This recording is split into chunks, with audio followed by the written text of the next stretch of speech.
우리 유명한 역사학자 아놀드 토인비는 역사 발전의 원리를 도전과 응전에서 찾았습니다. 환경의 거센 도전에 순응하지 않고 응전해 나가면서 인류 역사가 놀랍게 발전하였음을 주장하였죠.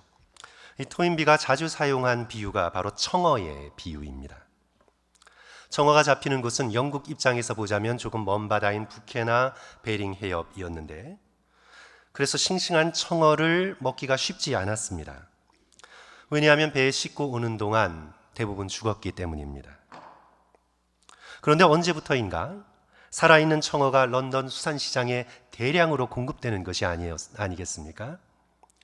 그 비결은 뭐냐 하면 청어를 운반해 오는 수조에 청어의 천적인 곰치라고도 불리는 물메기 몇 마리를 집어넣은 것이었습니다.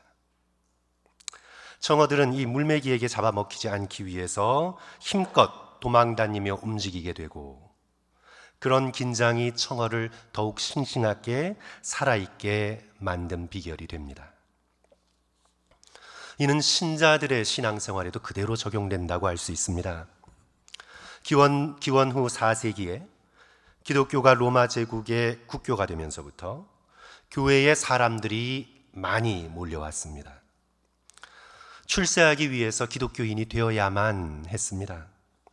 이전에는 박해를 견디면서 믿음을 지켜왔는데 이제는 위험을 무릅쓸 필요가 없어졌습니다.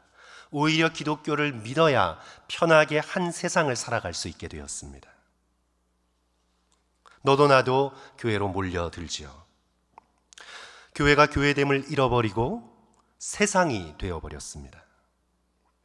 이런 영적 위험을 감지한 일단의 사람들이 도시를 떠나 사막으로 들어가게 됩니다. 거기서 청빈과 고독을 통해 자신의 영혼을 깨끗하게 지키려 노력합니다. 거친 광야에서 오직 하나님의 말씀 하나를 붙들며 세상의 욕망과 걱정에 자신의 마음이 물들지 않도록 지켜나갑니다. 이들이 바로 기원 후 3세기, 4세기에 등장했던 사막의 교부들입니다.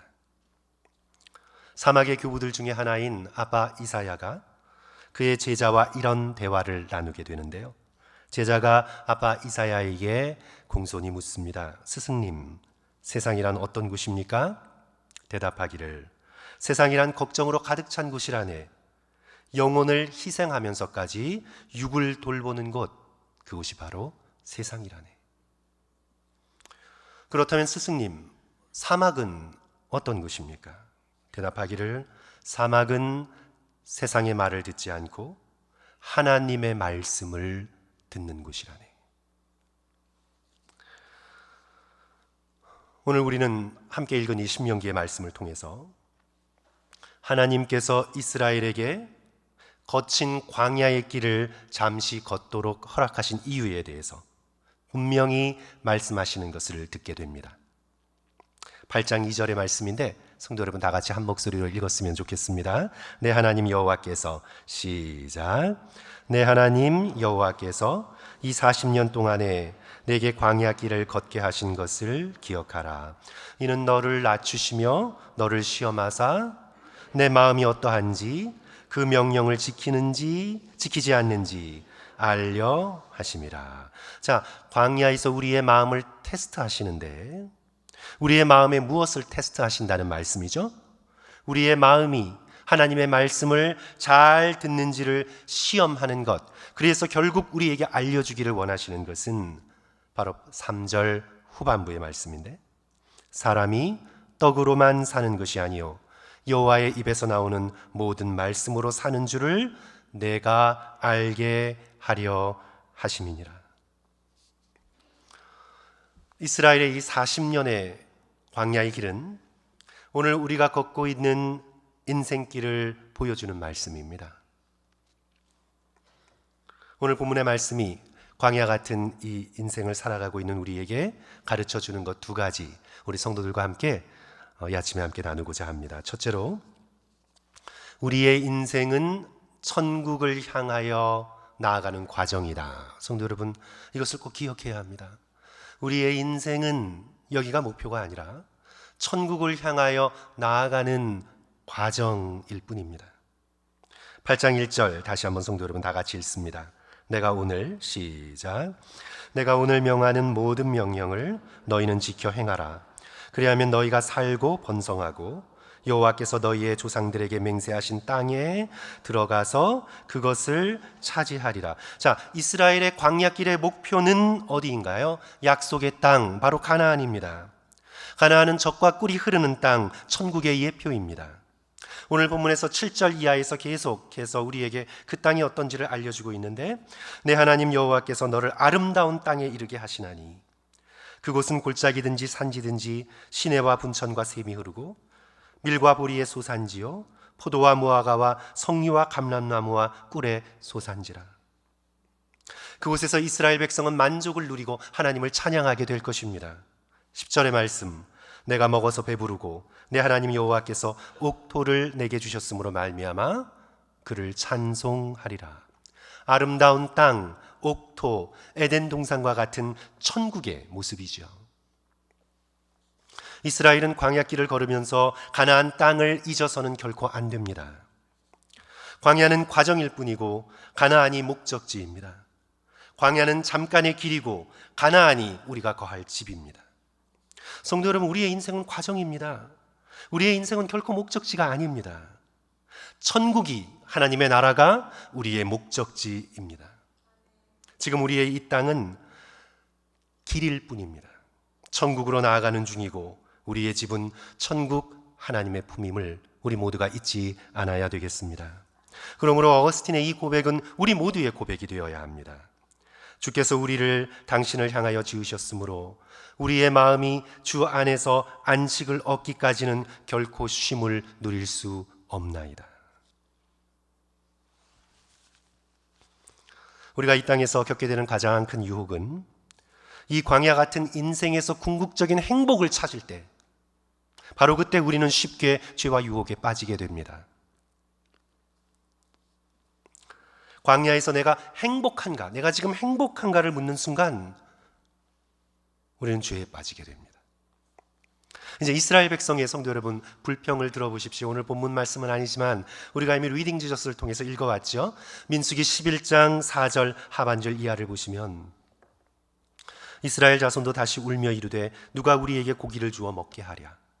우리가 애굽에 있을 때에는 값없이 생선과 오이와 참외와 부추와 파와 마늘들을 먹은 것이 생각나거늘 이제는 우리의 기력이 다하여 이 만나 외에는 보이는 것이 아무것도 없도다. 계속해서 불평합니다. 민수기 21장 5절. 백성이 하나님과 모세를 향하여 원망하되 어찌하여 우리를 애굽에서 인도하여 내어 이 광야에서 죽게 하는가. 이곳에는 먹을 것도 없고 물도 없도다. 우리의 마음이 이 하찮은 음식을 싫어하노라. 광야가 잠시 걸쳐 지나가는 곳임을 알지 못하고 이 땅에 집착하여 이 땅의 것들로 인해서 불평하고 원망합니다. 사랑하는 성도 여러분, 우리가 이 땅에서 궁극적인 행복을 추구하면 우리는 반드시 실망하게 되어 있습니다. 이 땅의 행복은 손가락 사이로 빠져나가는 모래알과 같습니다. 아무리 힘껏 쥐어보세요. 모래알이 전부 다 손가락 사이로 빠져나갑니다. 행복이란 추구한다고 얻어지는 것이 아닙니다. 행복이란 내가 올바른 방향으로 걷고 있을 때, 그때 행복이 찾아오는 것입니다. 내가 천국을 향하여 예수 그리스도와 함께 올바른 길을 걷고 있을 때 어느 순간 놀라운 행복감이 우리에게 밀려오는 것입니다. 그래야 사랑하는 성도 여러분, 오늘 저는 이 말씀을 통해 우리 성도들께서 이것 하나를 흔들림 없이 분명하게 기억하면 좋겠습니다. 저와 여러분, 우리가 이 땅에 태어난 이유는 우리가 예수님을 만나 예수님을 믿고 예수님을 따라 천국에 들어가기 위해 태어난 것입니다. 이것이 우리의 인생의 목표입니다. 우리는 이 땅에 태어난 이유가 뭐라고요, 성도 여러분? 우리의 인생길에서 예수님을 만나 예수님을 믿고 그 예수님을 따라 천국에 들어가는 것, 그것이 우리의 인생의 목표이며 우리의 태어난 이유입니다. 이것이 바로 예수 그리스도께서 요한복음 3장에서 니고데모와 나누셨던 말씀의 핵심이죠. 요한복음 3장 3절, 예수께서 대답하여 이르시되 진실로 진실로 내게 이르노니 자, 사람이 거듭나지 아니하면 하나님의 나라를 볼 수 없느니라. 자, 거듭나려면 먼저 태어나야 합니다. 우리가 이 땅에서 육신으로 태어난 것은 영으로 거듭나기 위함이다. 예수님께서 말씀하십니다. 우리가 이 땅에서 태어난 이유는 영으로 거듭나서 하나님의 나라, 천국으로 들어가기 위한 것이다. 예수님께서 인생 철학을 말씀하고 계시는 거죠. 우리의 힘으로는 하나님의 나라에 들어갈 수 없었습니다. 로마서 3장 23절, 모든 사람이 죄를 범하였음에 하나님의 영광에 이르지 못하더니, 그러나 우리가 할 수 없는 것을 하나님께서는 예수 그리스도 안에서 이루셨습니다. 그럴 필요가 전혀 없으셨음에도 불구하고 예수 그리스도께서는 하늘 보좌를 떠나 이 땅 광야를 친히 걸으셨습니다. 문자 그대로 40일 동안 광야에서 금식하시며 사단의 시험을 받으셨습니다. 오늘 본문의 말씀 신명기 8장 3절, 사람이 떡으로만 사는 것이 아니요 여호와의 입에서 나오는 모든 말씀으로 사는 것이라. 오늘 이 본문의 말씀을 인용하시면서 이 세상의 떡보다 하나님의 말씀이 훨씬 중요하다는 것을 우리에게 알게 하시고 그 말씀으로 승리하셨습니다. 예수 그리스도의 마지막 광야 십자가를 앞두시고 겟세마네 동산에서 땀방울이 변하여 핏방울이 되기까지 기도하셨습니다. 십자가를 지기로 결심하셨습니다. 땅과 하늘 사이에 매달리셔서 우리를 위해 천국을 향해 가는 길을 열어놓으셨습니다. 예수 그리스도께서 요한복음 14장 1절, 2절, 3절 제자들을 향해 이렇게 말씀하십니다. 너희는 마음에 근심하지 말라. 하나님을 믿으니 또 나를 믿으라. 내 아버지 집에 거할 곳이 많도다. 그렇지 않으면 너희에게 일렀으리라. 내가 너희를 위하여 거처를 예비하러 가노니, 가서 너희를 위하여 거처를 예비하면 내가 다시 와서 너희를 내게로 영접하여 나 있는 곳에 너희도 있게 하리라.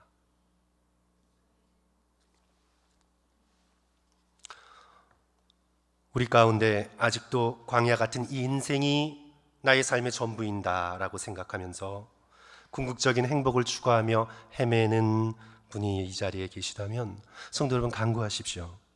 예수님, 저를 만나 주소서. 믿을 수 있는 마음을 내게 주소서. 예수님을 따라 천국을 향하여 걸을 수 있도록 주여 나를 도와주소서. 우리 가운데 예수님은 믿었으나 이 세상 욕심에 빠져 마음의 천국을 잃어버리는 분이 계시면 성도 여러분, 회개하시고 다시 돌이켜 하나님께 간구하십시오. 주님, 이 광야 같은 세상에 집착하지 않도록 도와주소서. 살아가는 동안 더욱 주님을 믿고 의지하고 예수 그리스도와 함께 동행하게 하소서. 천국에 이를 때까지 나를 인도하여 주소서. 둘째로 오늘 본문 말씀은 우리 인생이 훈련장임을 우리에게 가르쳐 줍니다. 우리 인생은 훈련장이다. 이제 훈련을 받으려면 성도 여러분, 마음이 높아서는 안 돼요. 마음이 낮아져 있어야 합니다. 신명기 8장 2절 보시면, 내 하나님 여호와께서 이 40년 동안에 내게 광야길을 걷게 하신 것을 기억하라. 이는 너를 어떻게 하시고요? 높이시며가 아니라 낮추시며. 광야 40년은 이스라엘을 겸손하게 낮추시는 하나님의 훈련장이었습니다. 우리 훈련에는 반드시 시험이 따르죠. 테스트가 따릅니다. 어느 수준까지 도달했는지, 이는 너를 낮추시며 너를 시험하사. 성도 여러분, 무엇을 위한 시험입니까? 저와 여러분의 마음을 위한 시험입니다. 내 마음이 어떠한지, 그 명령을 지키는지 지키지 않는지 알려 하심이라. 우리의 모든 것을 다 아시는 하나님께서 꼭 우리를 시험해 보셔야만 우리의 마음을 아시는 건 아니죠. 누가 알게 하려는 의도인가요? 우리 마음이 어떤지 우리 자신에게 하나님께서 알게 하여 주시기 위하여 주께서 우리를 시험하시는 겁니다. 우리에게 점수를 알려주시기 위하여. 하나님께서 우리 인생의 광야와 같이 거칠고 힘든 시기를 우리에게 허락하신 이유는 우리의 마음을 훈련시키고 우리의 영혼을 훈련시키기 위하십니다. 오늘 본문의 말씀이 그것을 우리에게 분명히 가르쳐주고 계시죠. 제가 설교 서두에 말씀드린 것처럼 청어의 비유에서처럼 우리의 영혼이 더욱 생생하게 살아있기 위하여 때로 하나님께서는 우리의 인생 가운데 힘든 시기를 허락하시는 것을 우리는 깨닫게 됩니다. 이제 여기 훈련이라는 단어가 직접적으로 나오는데 우리 한국말 성경은 그것을 징계라고 번역을 했습니다. 히브리어로 무사르라는 단어인데요, 이는 단순히 벌을 주는 punishment, 벌을 주는 그런 징계가 아니라 더 높은 수준에 이르도록 훈련하고 양육하는 것을 의미합니다. 그래서 번역을 하자면 훈련이 훨씬 더 맞습니다. 영어로도 discipline이라고 번역을 했잖아요. 성도 여러분, 5절, 6절 다 같이 한 목소리로 우리 함께 읽으시면 좋겠습니다. 우리 너는 사람이, 우리 같이 읽겠습니다. 시작. 너는 사람이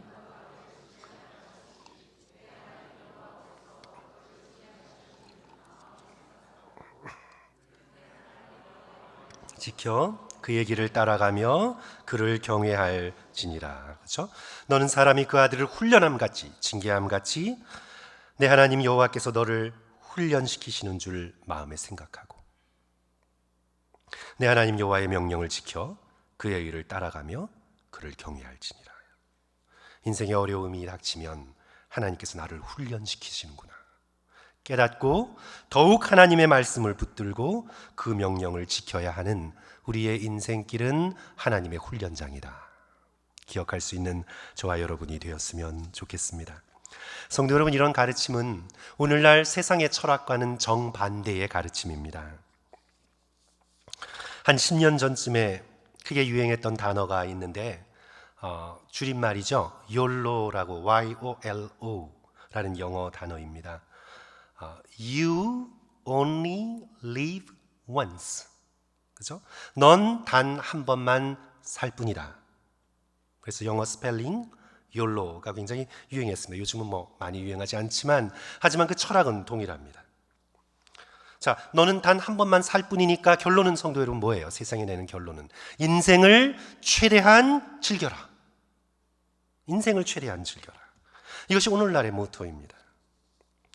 우리 한국말 표현으로 내가 나를 호강시킨다, 내가 나를 돌보고 사랑한다, 언제는 안 그랬던 것처럼, 그리고 내가 나에게 잘해준다, 늘 그랬으면서 강조되고 있는 건 내가 나를 호강시키고 내가 나를 돌보고 내가 나를 잘해줘야 한다. 그래서 잘 사는 인생이란 나라는 존재가 최대한 좋은 경험을 많이 하게 하는 것, 이것이 바로 오늘날의 저와 여러분이 살고 있는 시대 정신입니다.